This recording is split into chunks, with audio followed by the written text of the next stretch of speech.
Dear students, to control or put out the fire, we need to understand the material first. What is burning? अगर लकड़ी जल रही हो तो उसको बुझाने का एक तरीका है, अगर पेट्रोल जल रहा है तो उसको बुझाने का अलग तरीका है. So fire has been divided into 6 classes to segregate them from each other. In class A, we have ordinary combustible materials like wood, cloth, plastic or paper. In class B, we have flammable liquids or flammable solids. ये बहुत ज़बरदस्त आग होती है, इसमें grease, paint, oil, petrol, varnish, fat आता है. Moving on to group C, which includes gases like butane, propane, acetylene. Very dangerous type of fires. In class D, we have fires involving burning metals like magnesium, titanium and potassium.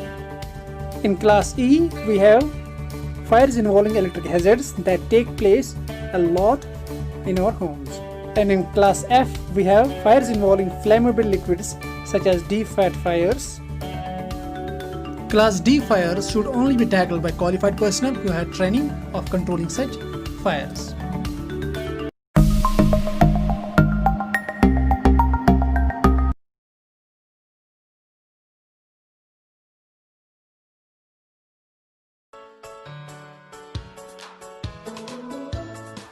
There are many people who think that hazard and risk are the same things, but there is certainly some difference, and the difference is an important one. On one hand, hazard is something that poses threat to life, health, property or the environment. On the other hand, risk is something that gives a chance to that hazard to hurt someone. So that is critical. For example, stairs are a hazard, whereas falling down from them is a risk. Similarly, a river is a hazard. On the other hand, flooding is a risk that is caused by rivers. Leaving things unguarded is a hazard. Having them stolen is a risk. So that is an important difference.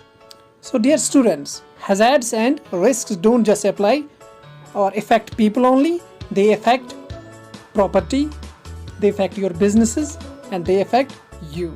An important lesson to learn. How to properly use a fire extinguisher using the PASS method. Now it's important to note that if a fire does occur in your workplace, that you follow these 3 important steps. Step 1. Once you've seen the fire, first grab the closest fire extinguisher, ensuring it's the correct type and class appropriate to extinguish the fire, and always make sure to keep your back to an unobstructed exit. If you do not think that you can put out the fire safely, make sure to evacuate the building. Step 2.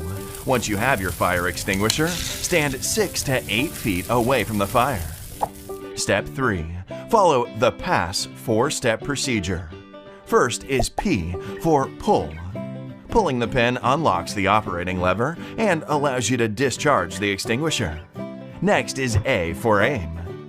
Make sure to aim the extinguisher nozzle or hose at the base of the fire. The first S is squeeze. Squeeze the lever. This discharges the extinguishing agent. Releasing the lever will stop the discharge. The second S is for sweep. While discharging the extinguisher, start moving towards the fire.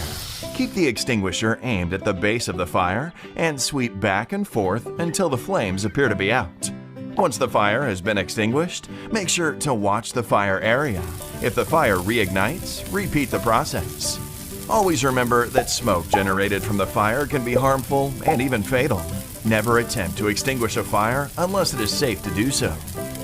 Now to recap the PASS 4-step procedure.